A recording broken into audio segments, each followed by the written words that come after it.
Le saviez-vous? L'Iran, l'un des pays les plus conservateurs du monde musulman, est le théâtre d'un mouvement discret, mais d'une force inouïe.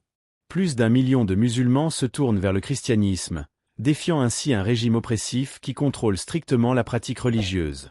Mais comment une telle transformation est-elle possible dans un pays où la conversion religieuse est considérée comme un crime, passible d'emprisonnement, de torture, voire d'exécution? Ce qui se passe aujourd'hui en Iran est bien plus qu'un simple changement de croyance. C'est une révolution spirituelle qui bouscule les certitudes et ébranle les fondations d'un système rigide. Serait-ce le signe d'un bouleversement plus large pour tout le Moyen-Orient? Préparez-vous à un voyage fascinant au cœur d'une dynamique extraordinaire, où la puissance de l'Évangile traverse les murs de la répression, transforme des vies, défie les autorités et fait rayonner la foi en Christ là où beaucoup pensaient que cela serait impossible.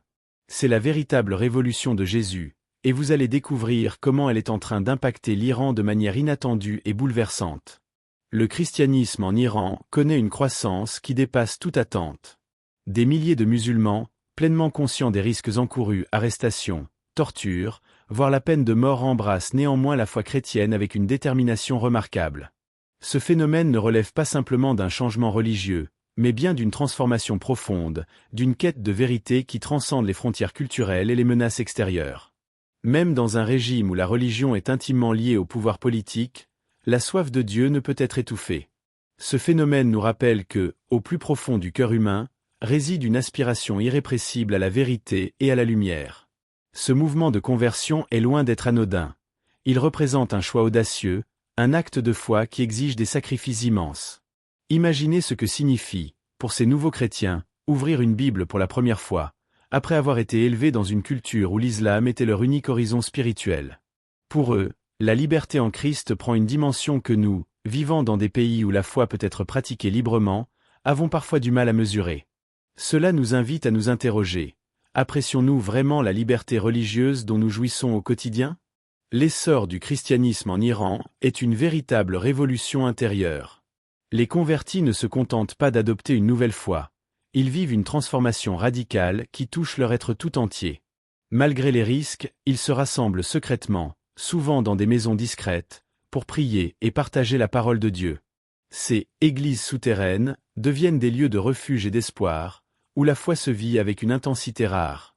Songez à cette ferveur, des personnes qui, en dépit des persécutions, continuent de chanter des louanges et de chercher la présence de Dieu dans leur quotidien. Ce dévouement nous interpelle. Comment notre propre foi peut-elle contribuer à soutenir ses frères et sœurs en Christ? En Iran, être chrétien n'est pas un choix anodin. Le régime impose des restrictions sévères à toute liberté religieuse, et la conversion est un acte lourd de conséquences. Pourtant, malgré ces défis, l'Église clandestine continue de croître. Cela nous enseigne une vérité essentielle. La foi en Jésus-Christ ne peut être étouffée par aucune autorité humaine. Ces chrétiens iraniens nous montrent que la véritable richesse ne réside pas dans la sécurité matérielle, mais dans la communion profonde avec Dieu, qui apporte une paix que rien ni personne ne peut enlever. Et ce qui est encore plus remarquable, c'est que cette croissance spirituelle ne montre aucun signe de ralentissement. Malgré la répression, le christianisme gagne du terrain, prouvant que la lumière de l'Évangile trouve toujours un chemin, même à travers les obstacles les plus redoutables. Cela nous amène à réfléchir sur nos propres épreuves. Savons-nous les utiliser pour renforcer notre foi et notre confiance en Dieu? Les difficultés, aussi pénibles soient-elles, nous poussent souvent à nous appuyer entièrement sur le Seigneur, à rechercher sa volonté avec encore plus d'ardeur. Un phénomène fascinant accompagne cette vague de conversion en Iran. De nombreux musulmans témoignent avoir eu des rêves et des visions de Jésus-Christ. Ces expériences surnaturelles, souvent vécues dans des moments de grande détresse ou de quête spirituelle, les conduisent inexorablement vers la foi chrétienne.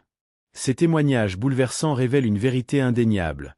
Dieu se manifeste, d'une manière intime et personnelle, à ceux qui le cherchent sincèrement. Il brise les barrières culturelles et religieuses, offrant une chance de salut à tous, sans exception. Ces visions, décrites avec une clarté frappante, sont pour beaucoup le déclencheur d'une conversion profonde. Elles rappellent que Dieu agit au-delà de nos compréhensions humaines, dans des circonstances que nous ne pouvons expliquer.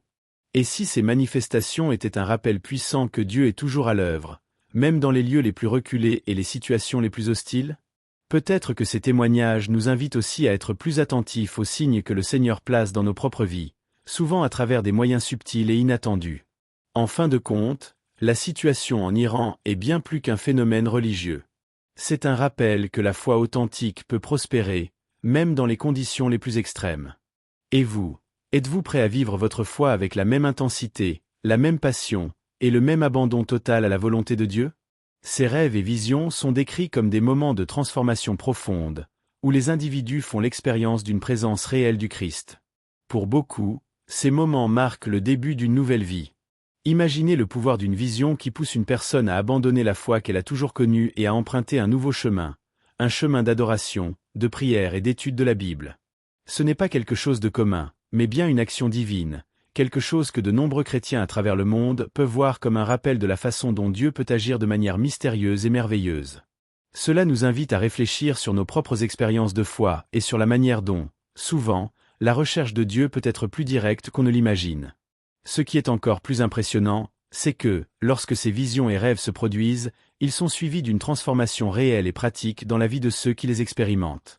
Ce n'est pas seulement une révélation spirituelle, mais un véritable changement de vie, qui les pousse à chercher activement et sincèrement les enseignements du Christ. Comment cela s'applique-t-il à nous? Combien de fois avons-nous traversé des moments de doute ou d'incertitude dans notre propre vie spirituelle, et Dieu utilise quelque chose de simple, comme un mot ou une réflexion, pour nous guider vers son dessein?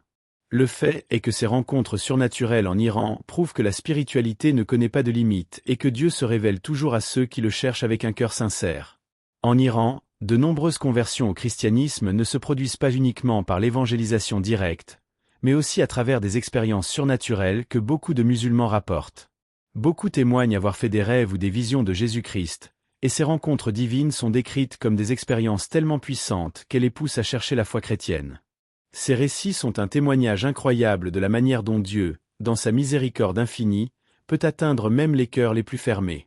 Le fait que ces visions se produisent de manière si vive et claire, souvent lorsque les individus sont dans des moments de détresse ou de recherche spirituelle, révèle que Dieu se révèle activement au peuple iranien, offrant une chance de salut qui transcende les barrières religieuses.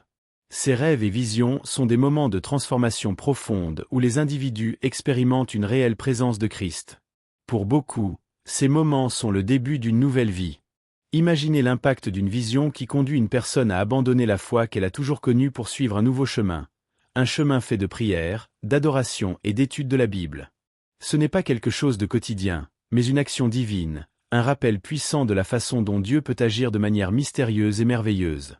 Cela nous pousse à réfléchir sur nos propres expériences de foi et à considérer que, souvent, la recherche de Dieu peut être plus directe que nous ne le pensons. Ce qui est particulièrement frappant, c'est que lorsque ces visions et rêves se produisent, ils entraînent une véritable transformation dans la vie des personnes qui les vivent. Ce n'est pas simplement une révélation spirituelle, mais un changement concret qui les pousse à rechercher activement les enseignements du Christ. Comment cela se manifeste-t-il dans nos vies? Combien de fois avons-nous vécu des moments de doute ou d'incertitude dans notre propre parcours spirituel, et Dieu utilise quelque chose de simple, comme une parole ou une pensée, pour nous guider vers son dessein? Ces rencontres surnaturelles en Iran nous rappellent que la spiritualité n'a pas de frontières et que Dieu se révèle toujours à ceux qui le cherchent avec un cœur sincère. La situation socio-économique en Iran est l'un des facteurs qui poussent de nombreuses personnes à chercher des réponses spirituelles dans le christianisme. Le pays traverse une grave crise de pauvreté, de chômage et un système économique instable. Ces problèmes ont créé un vide spirituel, en particulier chez les jeunes.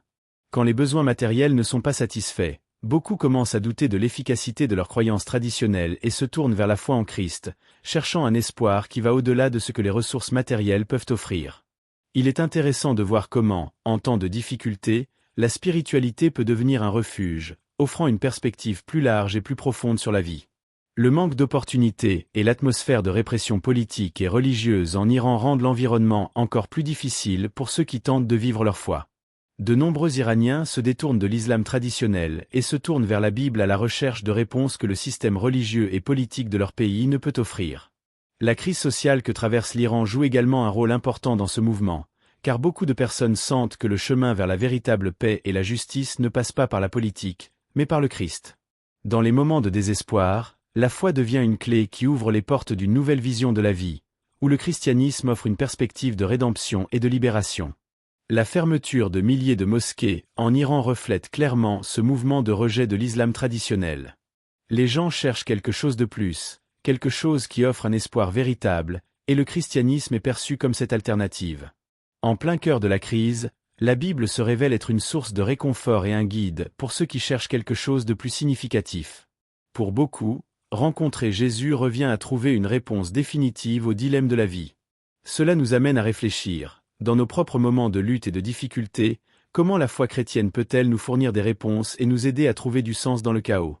La quête de la vérité et de la paix spirituelle est toujours à la portée de ceux qui s'ouvrent au message de l'Évangile.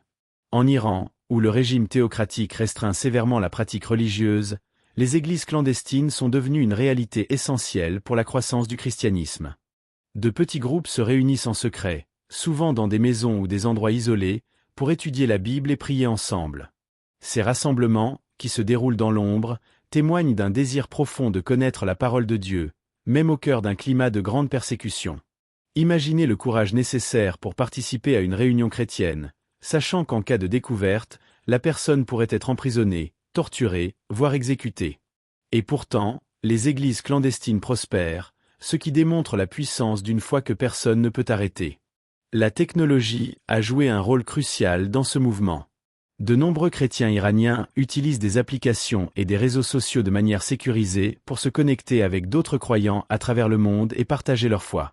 Grâce à ces outils, les églises souterraines parviennent à continuer de fonctionner, sans que le régime ait un contrôle total sur ce qui s'y passe.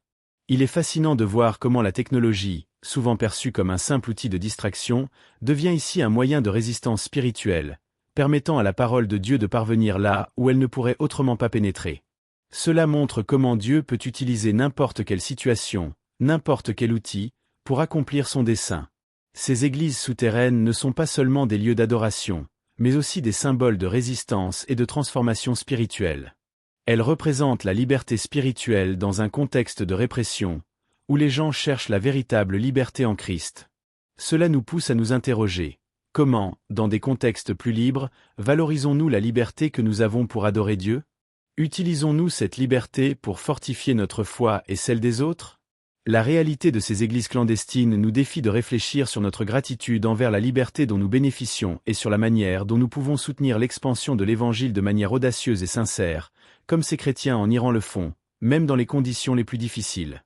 La persécution que les chrétiens en Iran subissent aujourd'hui rappelle bien des difficultés vécues par les chrétiens tout au long de l'histoire.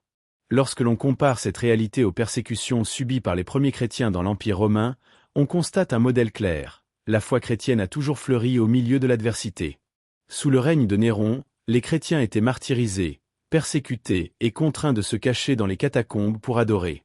Aujourd'hui, en Iran, la situation est similaire, avec des chrétiens forcés de se réunir en secret pour garder leur foi vivante.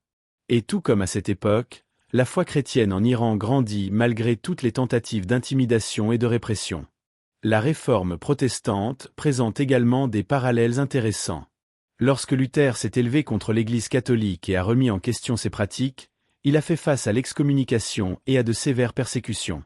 Pourtant, la foi protestante s'est rapidement répandue en Europe, apportant une nouvelle compréhension de la Bible et du christianisme.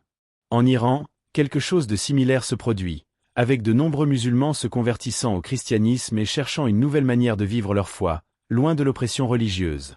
Ces mouvements de transformation sont, en essence, la continuité d'un modèle divin, où la vérité de la parole de Dieu prévaut toujours, indépendamment de la résistance humaine.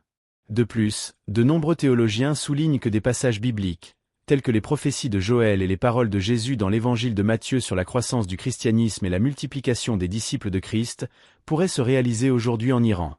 La croissance de l'Église dans ce pays, malgré la persécution, est le reflet de la manière dont Dieu a toujours eu le contrôle de l'histoire, utilisant les difficultés pour répandre sa parole. Cela nous amène à réfléchir. Les difficultés que nous rencontrons dans nos vies peuvent-elles, d'une manière ou d'une autre, préparer le terrain pour une plus grande œuvre de Dieu?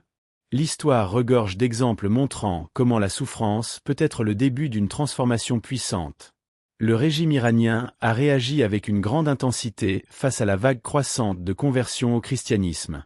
Les autorités ne perçoivent pas la croissance du christianisme comme un simple mouvement religieux, mais comme une menace directe à leur autorité et à leur contrôle. Cela a conduit à une intensification des répressions, avec des emprisonnements, des tortures et même des exécutions de chrétiens. Le gouvernement, craignant que la foi chrétienne ne se répande et défie son régime, est de plus en plus vigilant et attentif, cherchant à étouffer l'Église souterraine et à empêcher la propagation du message chrétien. Mais, comme nous le savons, la parole de Dieu est plus forte que tout pouvoir humain, et contrairement à ce que le régime espère, la foi continue de croître. L'avenir, cependant, pourrait être surprenant. Il semble que la foi chrétienne ne se développe pas seulement en Iran, mais aussi dans les pays voisins, à mesure que la vague de conversion en Iran inspire d'autres à chercher la vérité en Christ.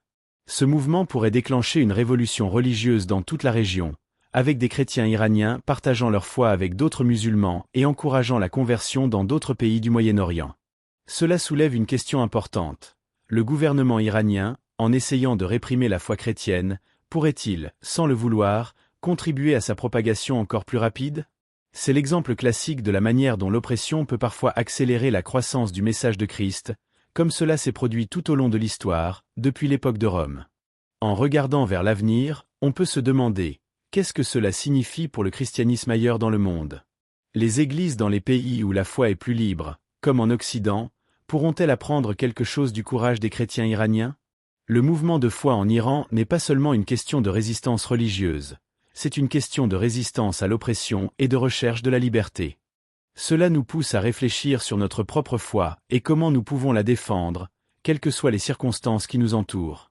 Avec le temps, ce qui est aujourd'hui perçu comme une menace pour le régime iranien pourrait devenir une flamme ardente qui se répandrait à travers toute la région. Dans un monde de plus en plus interconnecté, la technologie joue un rôle crucial dans l'expansion du christianisme en Iran. Malgré la répression gouvernementale et la surveillance des activités religieuses, les chrétiens iraniens ont utilisé Internet et les réseaux sociaux pour se connecter avec d'autres croyants à travers le monde.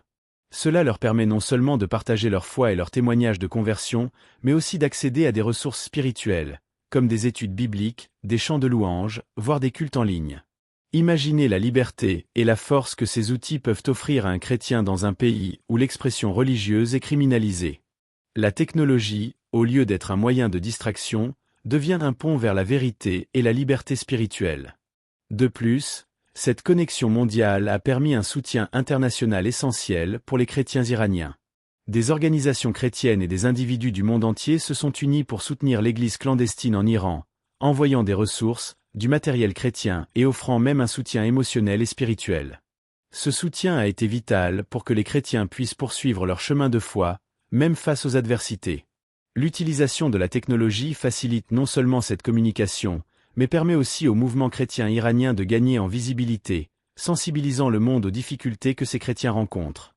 Cela nous montre comment la technologie, lorsqu'elle est utilisée à bon escient, peut être un puissant outil de soutien et de transformation. Enfin, le rôle de la technologie dépasse celui de la simple connexion entre croyants. Elle est devenue une clé pour la résistance spirituelle, permettant au message du Christ d'atteindre des lieux où l'Évangile n'aurait jamais pu être prêché autrement. Cela nous amène à réfléchir sur notre propre relation avec la technologie. Utilisons-nous les outils à notre disposition pour répandre la parole de Dieu, renforcer notre foi et soutenir nos frères et sœurs qui subissent la persécution ? À mesure que le mouvement chrétien en Iran grandit et se développe, la technologie a montré qu'elle était un allié indispensable dans la propagation de l'Évangile. Et avec le soutien mondial, ce mouvement a le potentiel de devenir une force imparable, transformant non seulement l'Iran, mais toute la région. La situation des chrétiens en Iran nous fait prendre un moment pour réfléchir à ce que signifie vraiment vivre par la foi. Ces chrétiens, qui font face à des persécutions sévères, nous donnent un exemple de courage et de résistance que beaucoup d'entre nous n'auront peut-être jamais à vivre. Mais cela ne signifie pas que leur histoire soit moins importante. Au contraire, c'est un rappel puissant que, partout dans le monde, la foi en Jésus-Christ est quelque chose pour lequel il vaut la peine de lutter, même au milieu des difficultés. Comment pouvez-vous appliquer cela à votre propre vie ? Valorisons-nous vraiment la liberté religieuse dont nous disposons ?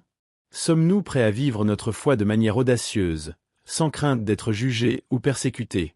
Alors, que pouvons-nous faire pour aider ces chrétiens en Iran ? Le simple acte de partager des informations sur ce qui se passe peut faire une grande différence. Montrer notre soutien, prier pour eux et même soutenir des initiatives visant à rendre cette situation plus visible sont des actions qui peuvent avoir un impact positif. La sensibilisation est un pas fondamental pour transformer cette réalité, et vous avez le pouvoir de faire partie de ce changement. La foi est une force puissante qui unit tous les chrétiens, peu importe où ils se trouvent. En soutenant nos frères iraniens, nous renforçons, d'une certaine manière, notre propre foi et nous accomplissons le commandement de Jésus d'aimer les uns les autres. Enfin, le message qui en ressort est un message d'espoir.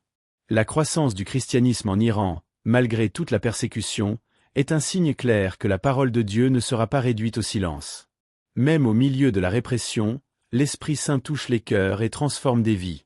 Cela nous inspire à ne pas abandonner, à continuer notre chemin de foi, quels que soient les défis. Et en réfléchissant à cette réalité, il vaut la peine de se demander, comment pouvez-vous contribuer à cette cause, ne serait-ce qu'avec une simple prière? Que êtes-vous prêt à faire pour faire partie de quelque chose de si significatif, qui va au-delà de nos vies personnelles et toucherait les cœurs à travers le monde?